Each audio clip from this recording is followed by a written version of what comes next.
If you guys want to know how to put a 7.3 Powerstroke intercooler in your first gen Cummins, watch this whole video. So the intercooler is all tightened up for the most part. The radiator is not. I'm just doing this so I can show you guys the transmission cooler if you guys have an automatic like me. Also, just a disclaimer really quick. If you have a 91, if you have a non-intercooled truck like mine was, the condenser will not work. You will need to get a different AC condenser. The intercooled Cummins and the non-intercooled Cummins were different. The core support is also different as well. I'll show you that when I get all this stuff unbolted, but right now I'm gonna show you what it looks like when it's all bolted up. Start off with the intercooler. I have a bolt there and a bolt here, a bolt there, and a bolt here. That's the only thing holding the intercooler in. This charge pipe is a combination of a couple things. To get these two couplers, I cut up a 12-inch coupler. So I ordered a 12-inch, a 1-foot coupler, and I cut it in half, and I used it for this piece and that piece. This right here is just a 45-degree 3-inch pipe. I'm pretty sure it's 2 foot this way and 2 foot this way from the epicenter of the bend. This pipe right here is also just a solid 3-inch pipe. Right here is a 2.5 to 3-inch coupler, and right here is just a 3-inch coupler, and it's 3 inches every direction. So I haven't installed the transmission cooler yet, but it's all mocked up like it should be. So don't pay attention to where it is right now. The only thing you need to know is that I had to order different transmission cooler hoses. So looking right here, I'm sure you can tell these are different sizes. So I ordered this. It was a 10-foot length of 1/2-inch inner diameter. This is the stock transmission cooler lines. They ran from down there where those 2 lines are, and they would have ran right into the intercooler piping. So what I did is I routed them from down there where I just showed you underneath this charge pipe, and they came up right here into this factory housing where they came from anyway, and just threw the intercooler this way. And now you can see they're right there. This is the only piece I didn't use. So probably cut one at 6 foot, and then you'll have 4 foot for the other one.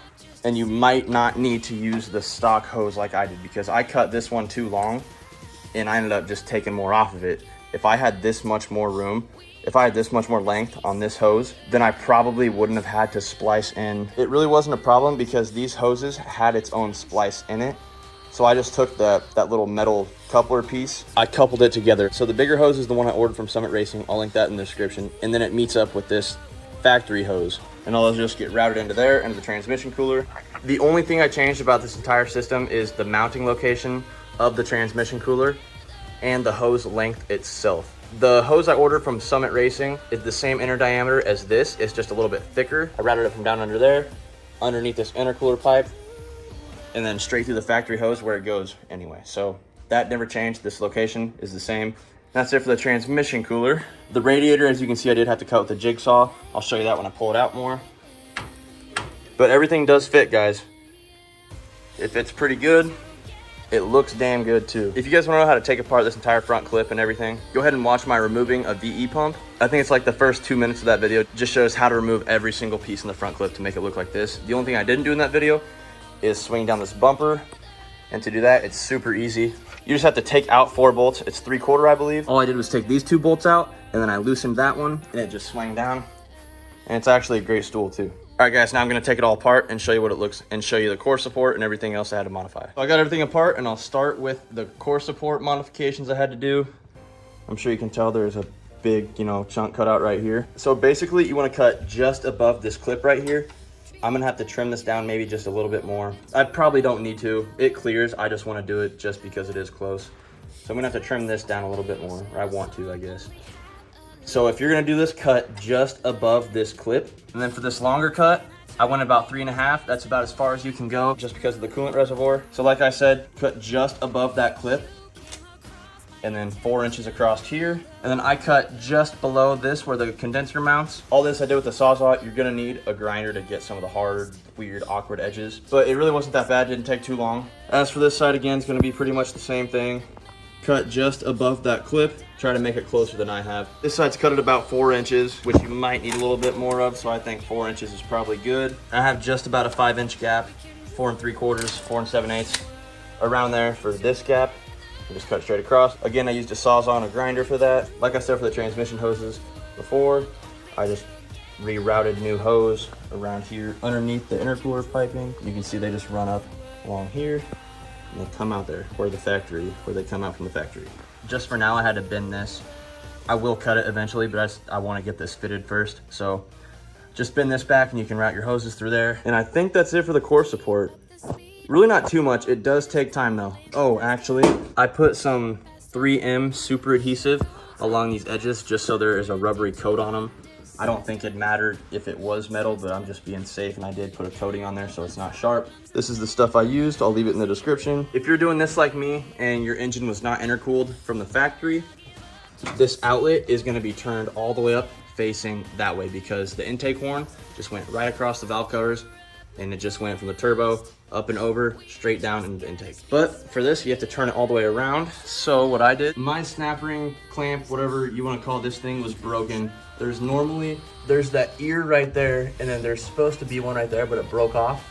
So I had to take a big pair of snap ring pliers and just crimp it and close it that way. You will need 2 people for this, especially if your ears are broken like mine. It really wasn't that bad to do. It was kind of a pain and an awkward placing, especially with the snap ring pliers.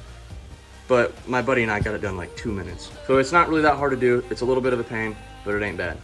So once you get this flipped all the way around as you can, now the boost reference for the wastegate is bent at weird angles, but it's not kinked at all. What you're gonna do is you're gonna turn the turbo, you're gonna turn the compressor housing as far as you can until it stops. And that's how you know you're good. This is a 2.5 inch inner diameter right here, and it comes to a 3, it's a 90. I tried to use the stock piece at first, but as you can see, it's not a complete 90. It's more like a, I don't know, 80, 85-ish. It doesn't round off completely. It's not a perfect square. So this did not work for me. So the first charge pipe that goes from the turbo to the intercooler goes right here. All these pipes I cut and rebeaded myself. This one's cut at 15 inches and it fits perfect. This is the side I rebeaded. It looks really good. I'll post a video about how I did this. It's gonna be a quick video. It's not a hard process. I think the tool I used was under $60. I think it was like $56, but I can't really remember. I got it from Jegs. So this first pipe is at 15 inches. This 90 that goes right here. Okay, I lied in the intro. It's only 12 inches, which makes a lot more sense. So it's 12 inches right here, then it bends, and it's another 12 inches. So this side, I left the same. So this is the factory bead. As for the other side, it's kind of hard to measure this just because it's on a bend. Right there's probably half of it at 8.5 right there. So 8.5 is probably the middle of that bend-ish. I cut off 3.5 inches from this end, and then I rebeaded this side. So there's 8.5 from the middle there, and this side is still 12 inches. I never cut that. And the long end goes down towards the intercooler, and the short end goes up towards the intake. This coupler, like I said in the beginning, this coupler used to be a 12-inch coupler, but I cut it in half. So this is 6 inches now, and this is also 6 inches. So this elbow goes in between this coupler and that coupler. So all throughout the system, it goes your turbo to a 2.5, and it turns into a 3.5 90 elbow. Your 15-inch straight pipe, it goes into a 3-inch coupler right here through the intercooler, into my 6-inch coupler through the 90, which is 12 inches by 8.5 inches, into the other 6-inch coupler straight into the intake. Now, as for the way I mounted this, I used 4 bolts total. On the top of the intercooler, it's 1 3/4 bolts, which go in like this, obviously. I did put some neoprene rubber in here. It's just a thin sheet of rubber. I think this is 1/4 inch. So this is what it will look like. The intercooler goes in between the washer and the neoprene rubber. So the intercooler sits right here. Your bolt goes through, and there's your washer, lock washer, and nut. And that is how I mounted both of the tops. This top and this top are exactly the same. Don't copy this part verbatim, because I'm sure it's gonna be different between everybody's setup, because we're not always gonna mount it in the exact same location. But this is just around the area that I drilled my hole for that. Now for these bottom bolts, I just drilled straight through all the way, and there will be neoprene rubber on this back side, and I'll show you that in a second, so just don't worry about that, but there will be rubber on the back. And the bolt does not go all the way through. It only goes till here. And actually the nut and washer is gonna be on this side, because the bolt comes through the core support this way, like that, and then your washer would be in here on the back side of that bolt. So I'll go ahead and show you what it looks like on the core support. So here's what the core support looks like. The bolt I use for that is 3 1/4 inches with 1 inch of actual thread. So the bolt sits in there like this. There's the head of the bolt with just a washer, and then it goes a square of neoprene rubber, and then in total 1.5 inches of spacers. So I just picked these up at Home Depot, and all I did was it goes from the neoprene rubber, a 1/4 inch spacer, 1 inch spacer, 1/4 inch spacer, neoprene rubber.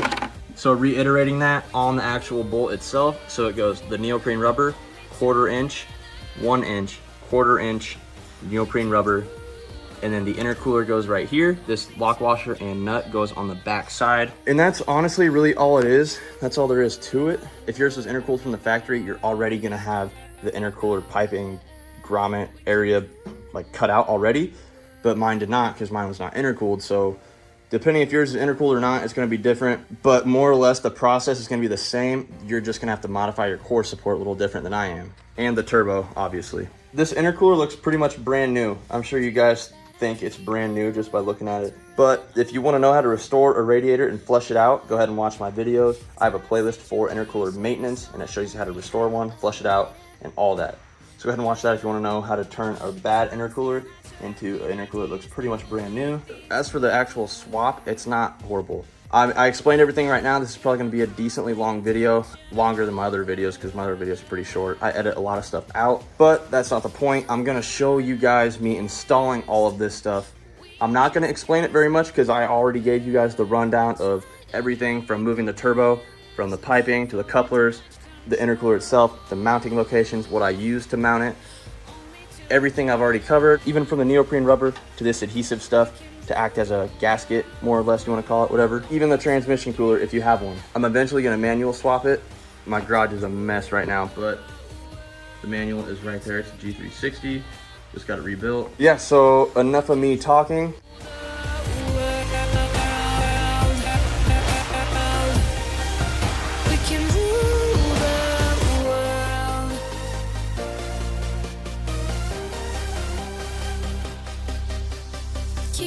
The speed on her ball that is rolling faster, faster, moving faster. Goals and emotions are wrapped into one disaster, disaster.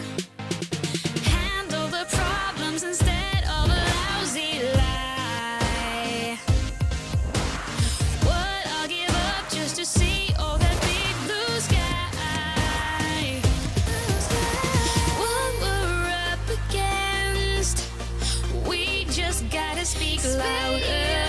I'll try to make amends for the damage control. Only together we can rule the world. Only together we can rule the world. Only together we can rule the world. We can rule the world. Yeah.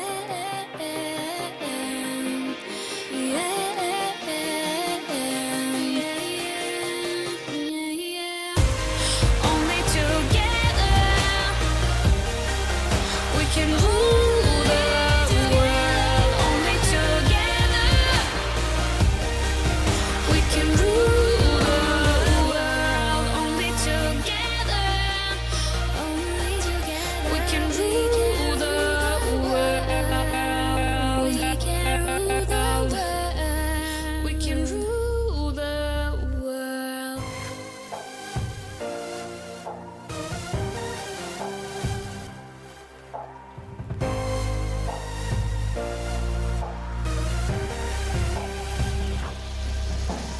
Dreams that I dream in a world built to run on power, power. Tough situation to solve, only have a lighter, lighter. Toss and I turn with ideas that will make things burn. You came across my intention to rule the world. What we're up against, we just gotta speak louder. I'll try to make amends for the damage control.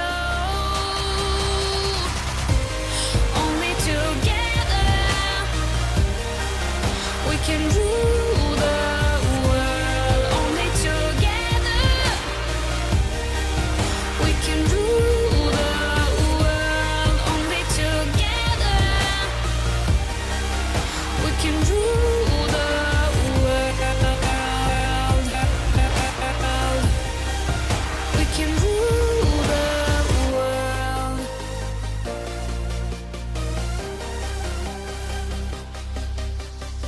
keep up the speed on a ball that is rolling faster, faster, moving faster. Goals and emotions are wrapped into one disaster, disaster. Handle the problems instead of a lousy lie. What I'll give up just to see all that big blue sky. What we're up against, we just gotta speak louder. I'll try to make amends for the damage control. Only together we can rule the world. Only together we can rule the world. Only together we can rule the world. We can rule the world. Yeah,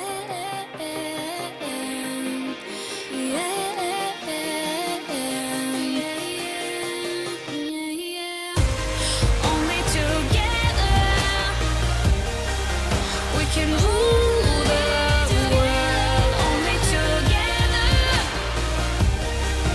we can rule the world. Only together we can rule the world. We can rule the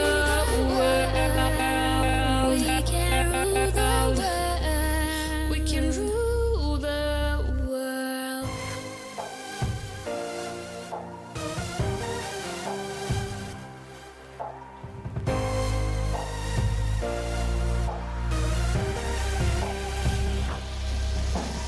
Dreams that I dream in a world built to run on power, power. Tough situation to solve, only have a lighter, lighter. Toss and I turn with ideas that will make things burn. You came across my intention to rule the world.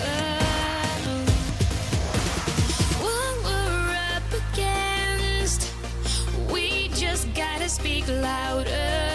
I'll try to make amends for the damage control. Only together we can rule the. Okay guys, there we go. Almost finished up. Just gotta throw the belt on, throw some coolant in there, and then she should be ready to start, really. Everything's plumbed up. Hopefully it's good enough. If you guys don't know what these are, I explained this in a different video. Also gonna turn this up really quick. The oil fill. I'm just gonna throw the oil fill tab on there. This bolt's just a 5/8, I'll get that too. Yeah guys, other than that, just coolant, belt, tighten that up, that's ready to start. All right guys, I got her started up. I had to adjust the idle just a little bit, but there's no leaks in the intercooler as far as I can tell. Nothing's blown off at least, which is always good. I stepped in the coolant bucket I had the lid on, and my foot went through the lid, and I had coolant just everywhere. Just thought I'd let you guys know. So don't stand on Home Depot buckets because their lids are trash.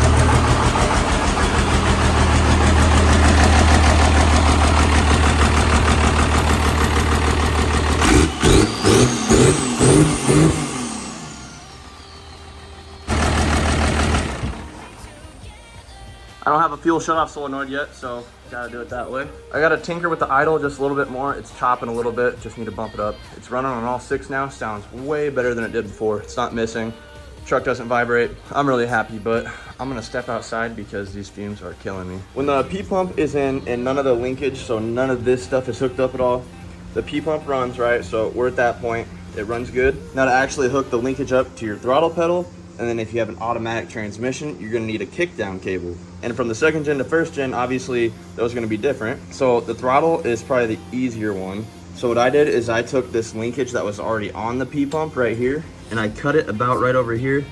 Doesn't really matter if you cut it up here, down here, over there, just wherever you can do it at. And then my stock cable you can see where I cut it there as well. So once both of those were cut, you need to expose this wire. And once the wires were exposed, I ripped out the stock cable because it was too short. So this cable right here, I actually bought some of this cable at Home Depot and I ran it through the factory lining in like the routing location. It's just longer, so I had more room. So once I fed it through all the way up here, I'll show you down in the cab as well, but I ran it from the cab up through here, and then I used one of these ferrules that you just buy at Home Depot and crimp that together so the throttle works. On the inside, this is what it looks like. I haven't cut the excess wire yet, but I just fed that wire through the stock brackets and everything, and I just put 2 more ferrules on the end, so I'm certain it's not gonna move. It's stuck there. And that part was pretty easy. The hardest part was getting everything lined up right. Now as for the kickdown cable, this is the kickdown cable right here. What I did is I grinded off the factory little arm where the kickdown cable sits on the VE pump bracket. So I used part of the VE bracket to actually make my mounts. So I welded on that little arm so the kickdown cable will actually sit on that arm like it's supposed to. You want, I can't remember the exact measurement right now, but you want a gap on that kickdown cable itself. There's a special measurement there. I can't remember what it is right now. And then you need a spring to have it return up. As for the bracket itself, I had to weld on a new bracket. I'm trying to show you guys the best I can, but obviously there's a lot of stuff in the way. I drew up a diagram, so I'll show you exactly how I made this. I took just a piece of metal I had laying around, and it's just this L piece. It's just that L piece right there. So that bottom piece, and then right there, it's a 90-degree angle. I just cut that piece and I welded them together so it's a 90-degree angle. And this length, the length from here, and this length going this direction, so this way, is 3 inches. And the length on this top one, going from the bottom to the top up here, is 7 inches. Like I said, I got so many hoses in here, so I'm sorry you can't see. This is all temporary because I'm gonna put a manual transmission in here. And the manual, you don't need a kickdown cable. So from there, right there, all the way up to there is 7 inches. And then I welded on the stock VE bracket right here. So I cut part of it up and I welded it on just so I have that mounting location right there, because it has to mount in a certain direction. It has to be held stationary while this moves. So that's that bracket right there. Like I said, really hard to see. And then I just drilled some holes down there and I threw some bolts in there so it's steady. It works like it's supposed to. So I'm gonna go ahead and show you guys that diagram that I wrote up. So here's that diagram. Like I said, the frame rail would be right here. So if my finger was the frame rail, that lower piece is 3 inches and that's what is mounted to the frame. This upper piece is 7 inches. And then right here, I just mounted the VE bracket on here. It's pretty simple. The hardest part was getting the measurements right and figuring out what I need to cut, how I need to cut it, and how I need to weld it and where I need to weld it. But since I already did all this for you, it should be pretty easy for you guys now if you're doing the same thing I'm doing. This is only if you have an automatic. So this is only if you need a kickdown cable. So if you have a manual, you're not gonna need to do any of this. Other than that linkage stuff, that's really all you need to do a P-pump swap on a non-intercooled truck automatic.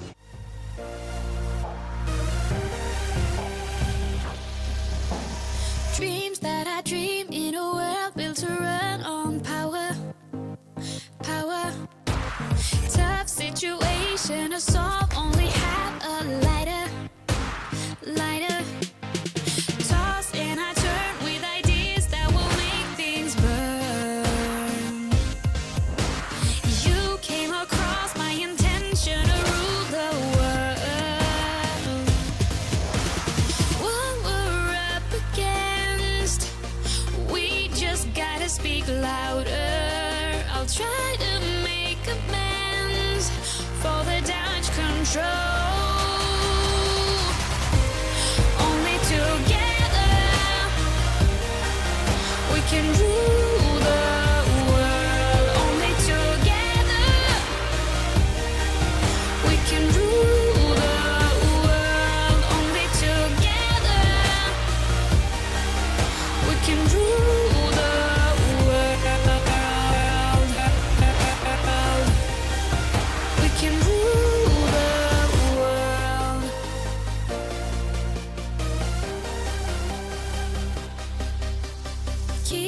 the speed on a ball that is rolling faster, faster, moving faster. Goals and emotions are wrapped into one disaster, disaster.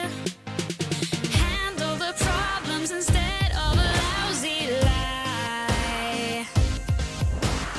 What I'll give up just to see all that big blue sky. What we're up against, we just gotta speak louder. I'll try to make amends for the damage control.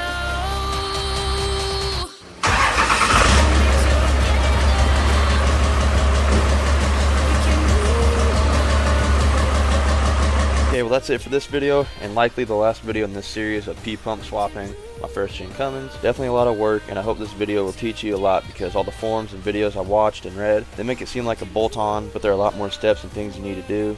With me, I have the worst case scenario since my truck isn't intercooled and it's an automatic. If you guys have any questions or comments, feel free to leave them in the comment section.